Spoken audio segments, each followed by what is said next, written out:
Okay, so let's look at our first one here. Okay, we did a whole bunch like this in our examples. Okay, so a question like this should be pretty familiar to us. It's a trip with 2 sections, right? And we're trying to find the average speed of the runner. So is that scalar or vector? Scalar, all right.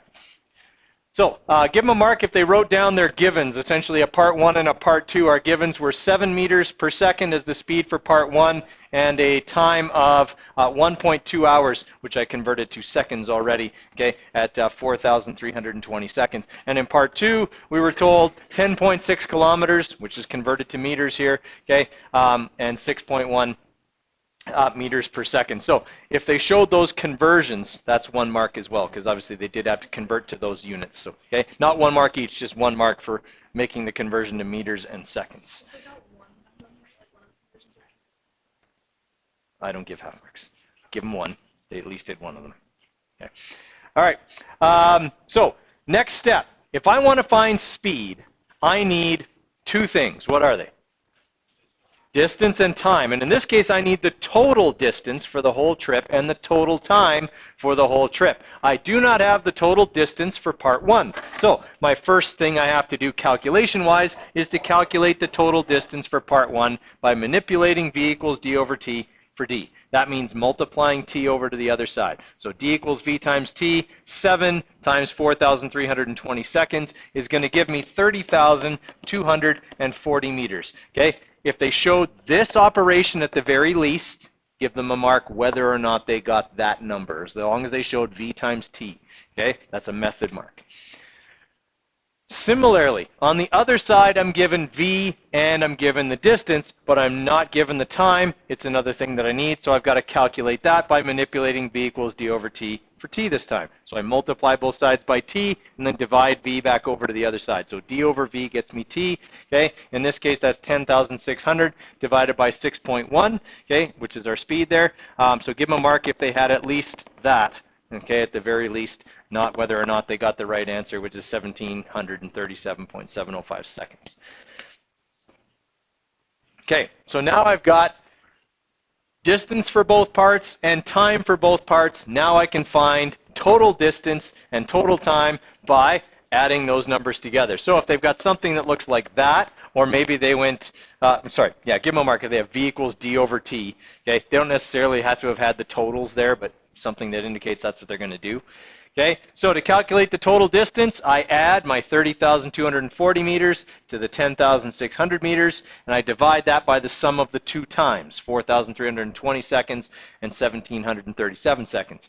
Okay, so give them a mark if they've got numbers plugged in either one of those 2 forms. They don't have to be the right, well, actually, sorry, in this case, they do need to be the right numbers. Okay, at this point, they have to have gotten some things right.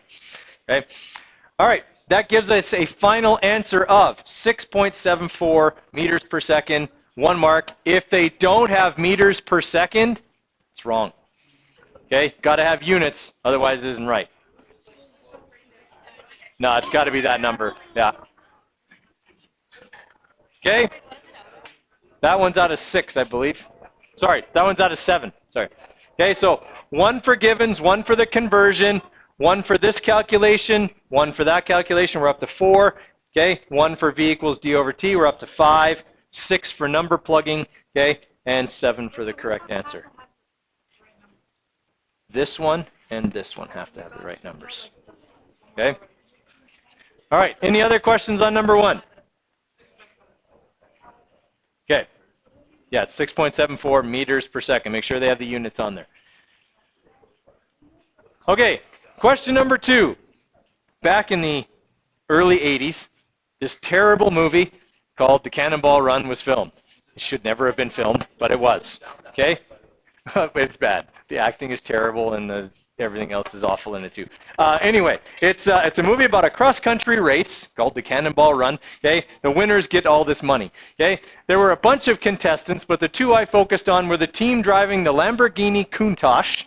Okay, that's how old this was. Countach was the best Lamborghini then. Okay, and like this big, like redneck mobile. Okay, like giant 4x4 Bigfoot tires, could go anywhere. Okay, and so the race was on. These guys could go in almost a straight line, taking the shortest route. Obviously, the Lamborghini kind of has to stick to roads, although at one point they did skip it across a body of water, which Mythbusters later proved is possible. Okay, you can actually skip a car across water. What's that? No, you have to have, listen guys, it has to be the perfect kind of car. A Lamborghini Countach works because it is a mid-engine car, which means the engine sits in the middle of the car, so the car is balanced. So when it kind of leapt off the bank, it stayed level. Most cars nose down almost immediately, which basically forbids them skipping and mostly nosediving instead. So only if you have a car where the weight is distributed pretty equally will it bounce off of the surface tension of the water. Okay? All right, so here's what we have to do. It's two V equals D over T calculations, both solving for time. Okay? Both solving for time. I mean, whoever wins the race is the one who does it in the least amount of time. That's how races work. I've been coaching track and field for a number of years, and that's always how it works. Okay, at least in races. Obviously, in throws, it's different because whoever throws the furthest. Okay. In this case, though, the smallest number is better, kind of like golf, which is also backwards. But okay. All right. So for the car, sorry, give them a mark for their givens. Okay, the givens for the truck were 295 kilometers and 32 meters per second. Okay, for the car, 980 kilometers at 110 meters per second. Okay. All right, then our calculations. Okay, I'm not going to give a mark this time for the conversion to meters. Okay, hopefully everybody just did that. So I got to calculate the time for the car. T equals D over V. 980,000 over 110. As long as they showed this, they can have that as a method mark. Okay, so it ends up that the car takes 8,909.1 seconds. Okay, for its time. Give them a mark for that number. Okay, for the truck, it's the same manipulation, so I'm not giving you an extra mark for that. Okay, it's the same manipulation as it was for the car. So 295,000 meters divided by 32 meters per second gives us a time, which you do get a mark for the truck, for 9,218.25 seconds, which is bigger than the time for the car. So they get a mark for saying car wins, because that's what the question asked. Okay. It said, yes, you got to calculate the times, but it did want you to indicate a winner. Racer won, yeah, that's fine. The car wins. Okay? So that one is out of 5. Givens, time for the car, time for the truck, calculation for time, car wins, 5th mark. 1, 2, 3, 4, 5. Okay, you must have given a mark here, which I said there wasn't a mark for. Okay, so give them a mark out of 12, please. Okay, mark out of 12, and then put them on this desk here in front of Brendan. Okay, listen up here, guys. Okay, what we're going to go over today is something called significant figures. Some teachers call it significant digits. I call it SIGDIGs for short. Okay. The reason we need to go over significant figures, there's a couple of reasons. The most important reason is that we need to make sure any calculations we do with numbers that are measured, we need to make sure that those calculations do not suddenly make our measurements more accurate by mathematical fluke. Okay? So what I mean by that is, if I, let's say, divide a couple of numbers that are only measured, let's say, to the nearest tenth, so 1 decimal place. But when I divide them, I get a number that has 5 decimal places. I can't have an answer that has 5 decimal places, because I didn't measure the 2 numbers I divided to that accuracy. Okay? So what I've done is, math has essentially showed me that I get this answer, but I can't be certain of any numbers beyond what I measured in terms of their accuracy. Okay? So what significant figures do is they ensure that we're never going to have an answer that's more accurate than the numbers we use to arrive at it. Okay? The second reason we do it is so that we never have to ask, Mr. Coderre, how many decimal places should my answer be to? This will determine that, okay? And then you'll always know how many decimal places, or maybe no decimal places, does your answer need to have. Okay, so it eliminates the guessing game of how many decimal places you should carry. All right, so the general rule here is this, okay? There's rules for addition and subtraction, and then there's a different set of rules for multiplication and division. okay, in terms of keeping your significant digits. All right? If I add these two numbers, okay, so we'll just say addition / subtraction. Okay? If I add these two numbers, 10.214 and 1.4, we'll just leave it at 1.4. Okay? How accurate can my answer be? To the first decimal place. Okay? This number here, the 10.214, was measured to the nearest thousandth. That's great. But I'm adding it to a number that's less accurate. Okay? It was only measured to the tenths position. Therefore, my answer can only be accurate to the last accurate measurement or least accurate measurement that I made or that I used in this mathematical operation. Okay, so yeah, I get a 4 here, a 1 here, a 6 there, okay, and I get 11.614. Okay, so my final answer for this equation is 11.6. These numbers I cannot be certain of, so they are essentially rounded off or eliminated. Okay? Okay, so for addition and subtraction, okay, your number of significant digits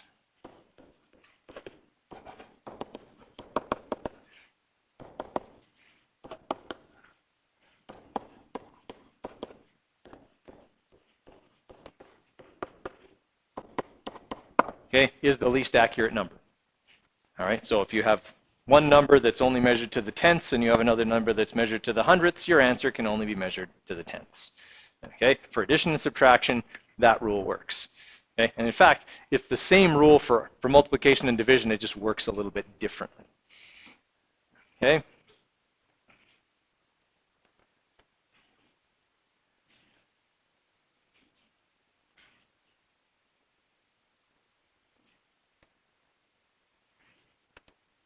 All right.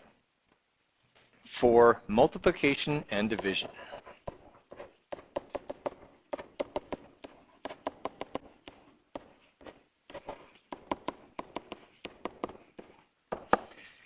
Okay, for multiplication and division, we need to know what numbers are actually considered significant digits. Okay, so if I have, sorry, can I move this up? If I have these two numbers,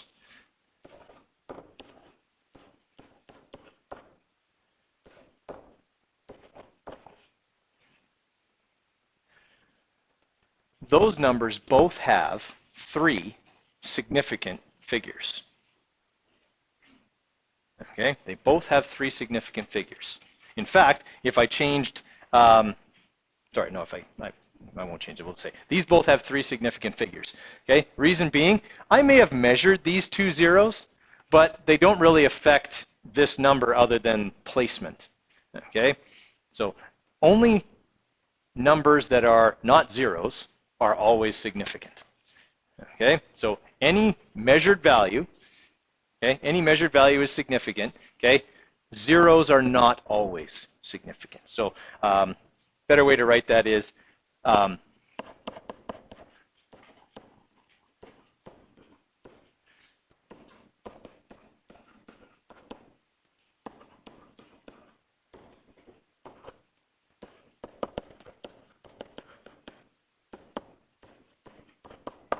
okay, the reason we say that is you would never write a 5 if it wasn't a number you had measured.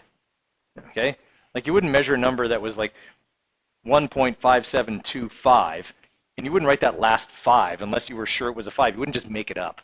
Okay, but do we sometimes put zeros on? We do. Okay, sometimes we put zeros on. Okay, for whatever reason, we shouldn't, but sometimes people do it. Okay, so this number has 3 significant figures. This number has 3 significant figures. The leading zeros are not significant. Okay, so that's another thing to write down here.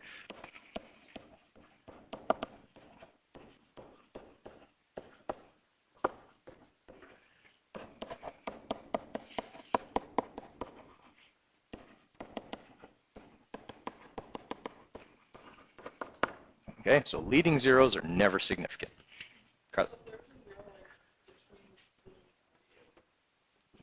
If I had this number, 1.203, that 0 is significant, okay? Because it's surrounded by other measured values. That means it itself was also a measured value. Okay, everybody follow me there? Okay, whereas I don't necessarily consider these to be measured. I measured 145 thousandths, okay, but I didn't measure any tenths. Why? Because there weren't any. There weren't any to measure, so they're not really measured values. In the same way I didn't measure any ones, because there weren't any. Okay, these are measured values back here, so the leading zeros are not significant for that reason. Okay, all right, trailing zeros. Right? I would not write a number like this, or I shouldn't, unless I'm sure that is actually a 0. Okay? Which means I measured it and that came out to exactly 0. Okay? So I put that 0 on there. If I don't actually measure that, then I shouldn't put those zeros there. Okay? Everybody with me on that? Okay.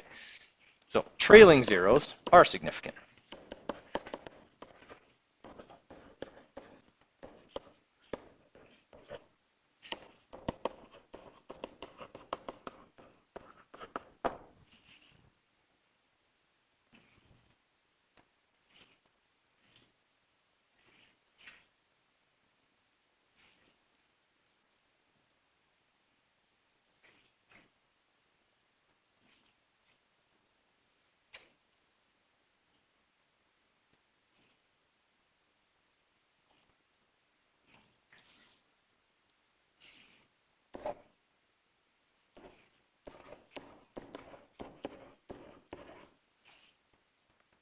So the way I wrote that number, how many significant digits does it have? It has 7, right? Trailing zeros are significant. I wouldn't have written these zeros unless I was sure they were actually there. Okay? So this is 1,750,000. What if whatever I was using to measure could only measure to this spot accurately? How do I now write that number? I can't write those zeros on there because I'm not certain of them anymore. Okay? But I know I have 1.75 of everything else. How do I write that? How do I kind of abbreviate a really big number and kind of show that, look, I know about these numbers, but I don't know about these ones? How can I write that number?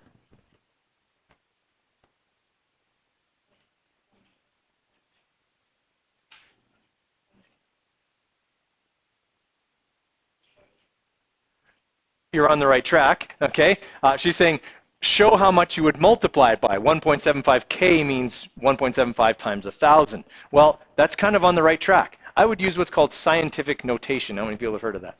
Okay. Oh, man, in math, hopefully you've heard of that. Okay, so in scientific notation, what we do is we essentially abbreviate numbers. Okay, this number is actually 1.75 times 10 to the 6.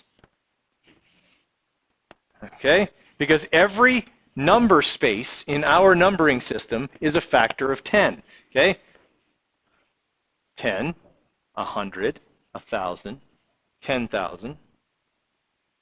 Oops, yeah, okay, 100,000, million, right? It's 10 to the 6. Okay, all right, everybody follow me there.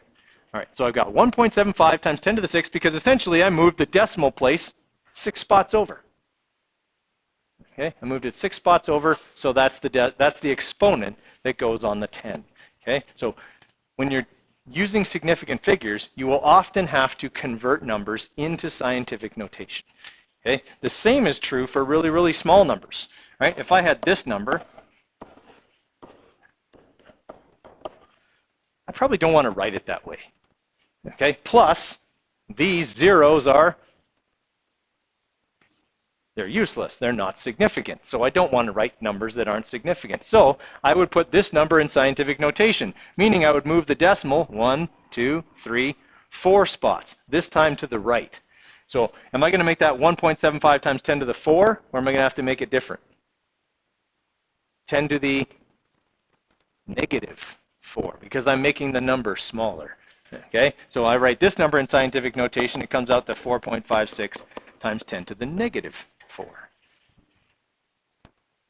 Okay, that shows that the number's a lot smaller than what I wrote there. It isn't 4.56. It's a lot of decimals before the 456. Okay? It doesn't mean it's a negative number. It just means it's a decimal. No. Yes. Okay, now how do you enter that into a calculator? Same way we did with Avogadro's number back when we did the mole equation in the chem unit. So in brackets, I would go 4.56, okay, E negative 4. Well, it shows it's, I've got mine programmed to show it in scientific notation, but it's going to use that number, 0.000456, when it does the math. Yeah. Okay? Everybody all right with that? Okay, so when I'm multiplying or dividing two numbers, okay, so this is the next part to write down.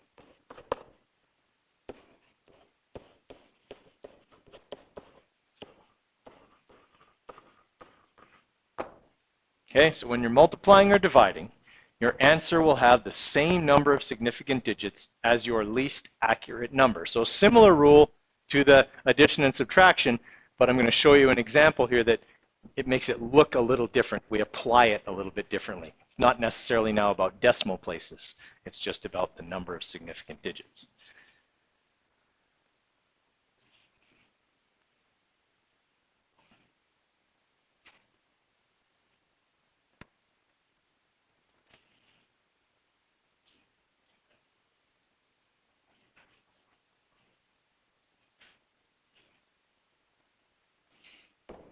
Okay, so example calculation of this, okay, would be if I took, let's say, 1.754, which has how many significant figures? 4, okay, and multiplied it by 2.5. How many significant digits can my answer have? 2. Okay, so when I multiply those two numbers together, okay, so 754, okay, times 2.5, okay, my calculator spits out 4.385. My answer has to be 4.4, okay? I can only have two significant figures on my answer, okay? That's my answer, 4.4. Yes, it just happens to have the same number of decimal places, but that doesn't always happen, okay? If I had changed this to multiply it by 25 instead, so,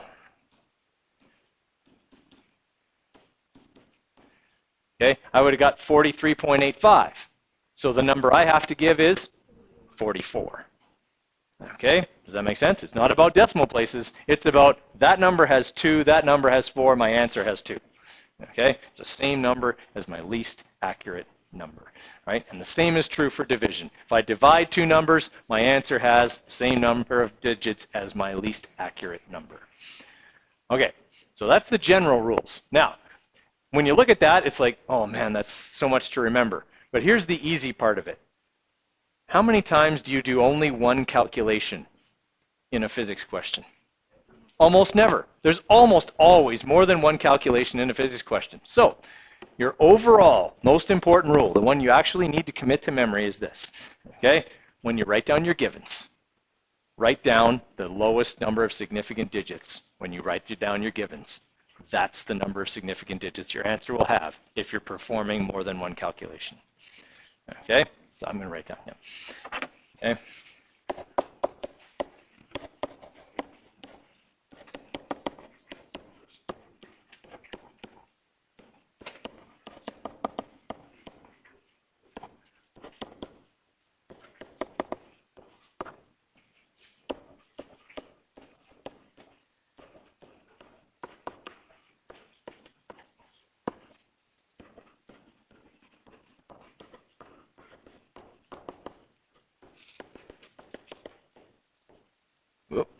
too small over there.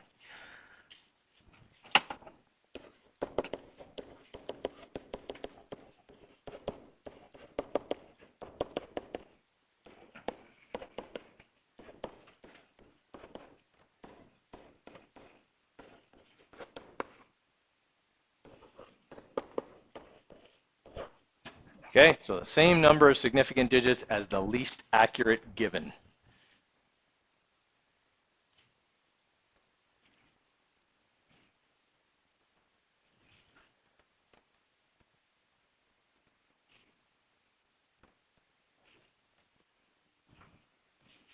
The only time that rule fails people is in this situation. Once in a while, it's not often, you get a question that gives you several numbers and you don't end up using one of them. Okay? If you don't use that number in a calculation, can it affect the accuracy of your other numbers? No. So it's not just the least accurate given, it's the least accurate given actually used to calculate something.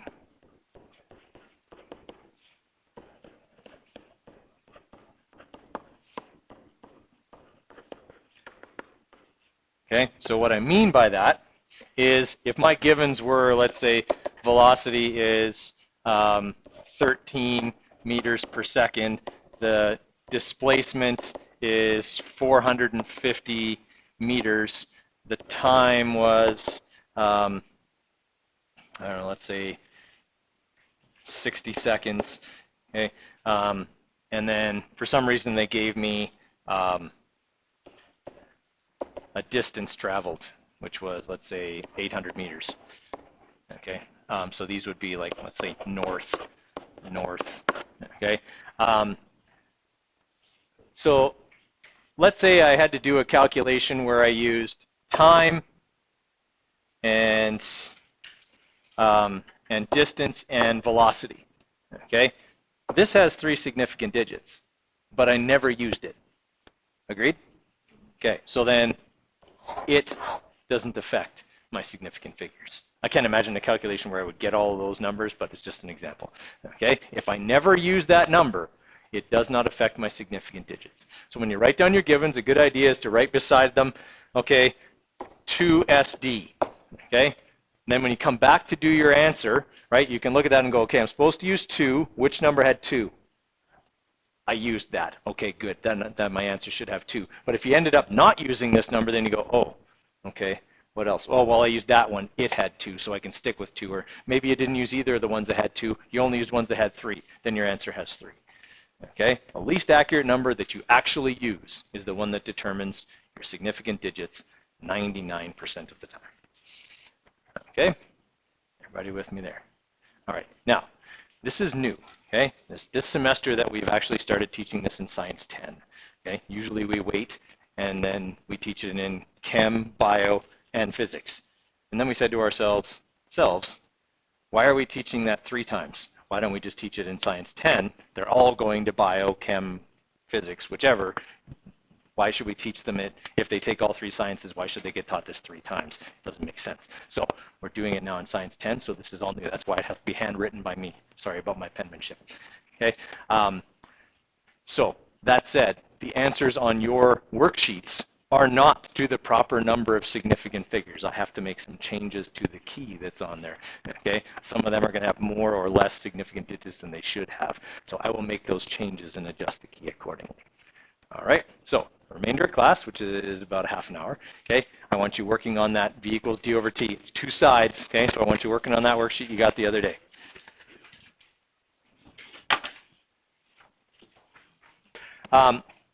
Rounding, and don't be insulted. I'm not trying to belittle your intelligence here, but I want to make sure that we all know how to round properly because not everybody does it right, okay, and that is, if I have this number here, let's say I have 1.146, okay? And I need to round this to 2 significant figures. What's it going to round to? 1.1, okay? You only, well, no, but you only look at the number immediately behind the one you're going to round.